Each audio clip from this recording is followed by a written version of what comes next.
से चुनौती देता हूं। मैं यहां बैठ के कह रहा हूं, आम आदमी पार्टी का फाउंडर संस्थापक, इस देश को तोड़ने वाली किसी भी चीज के खिलाफ मैं खून की आखिरी बूंद तक लड़ूंगा। वो ये कह दे कि मैं खालिस्तान के खिलाफ लड़ूंगा, वो ये कह दे कि मैं खालिस्तानियों के खिलाफ लड़ूंगा, एक खालिस्तानी पनपने नहीं दूंगा, दिल्ली में नहीं पनपने दूंगा, किसी राज्य में नहीं पनपने दूंगा। खालिस्तान मेरे खून की आखिरी बूंद के बाद भी साकार नहीं हो पाएगा। ऐसा बोल दे, एक बार बोलेंगे ना जो में वो बहुत माहिर हैं।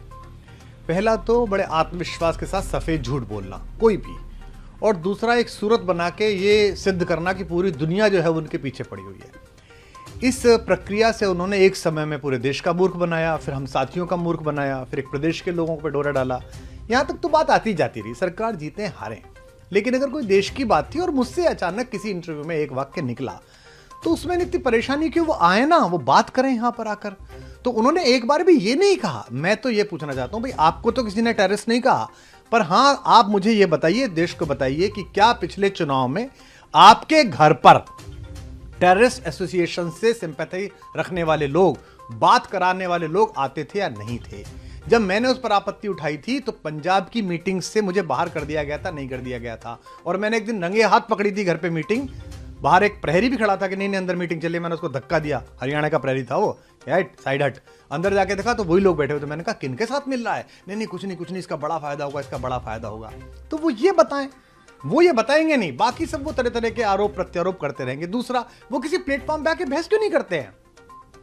मुझे वो कह रहे हैं कि कवि है, हास्य कवि है। अरे भैया मैं तो पढ़ा लिखा हूं, थ्रू आउट फर्स्ट क्लास हूं, गोल्ड मेडलिस्ट हूं, कॉलेज में पढ़ाया है 17 साल।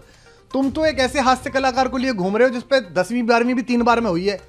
तो तुम तो कल वो कोई गड़बड़ कर देगा तो तुम तो कह दोगे वो तो हास्य व्यंग के आदमी है, वो तो हास्य कलाकार है, मैं क्या करूं। देश का मुद्दा है। और कहते हैं जी राहुल गांधी और मोदी जी एक सुर में बोल रहे हैं। राहुल गांधी और मोदी जी एक दूसरे के खिलाफ चुनाव में भीषण वार प्रहार करते हैं, ठीक है जी, खूब एक दूसरे के राजनीतिक दुश्मन है, लेकिन कम से कम उन दो लोगों में, उन दो पार्टियों में यह तमीज तो है कि राष्ट्रीय अखंडता के मामले में एक हो जाएं।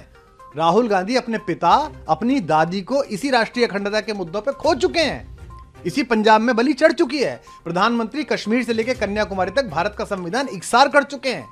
तो वो चुनाव में तो लड़ रहे हैं, वो कहां बनना चाह रहे हैं? भारत में मुख्यमंत्री, भारत में प्रधानमंत्री। तुम्हारा तो प्लान, तुम्हारे मुंह से निकलती कैसे हैं बातें, बोलते कैसे हो?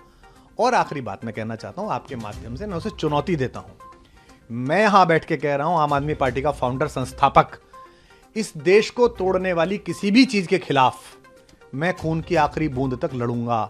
वो ये कह दे कि मैं खालिस्तान के खिलाफ लड़ूंगा, वो ये कह दे कि मैं खालिस्तानियों के खिलाफ लड़ूंगा, एक खालिस्तानी पनपने नहीं दूंगा, दिल्ली में नहीं पनपने दूंगा, किसी राज्य में नहीं पनपने दूंगा। खालिस्तान मेरे खून की आखिरी बूंद के बाद भी साकार नहीं हो पाएगा। ऐसा बोल दे, एक बार बोलेंगे ना।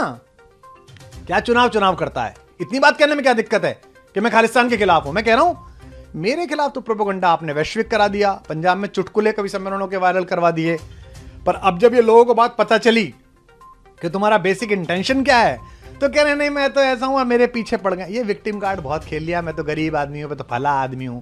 बात निकलेगी तो जरा दूर तलक जाएगी।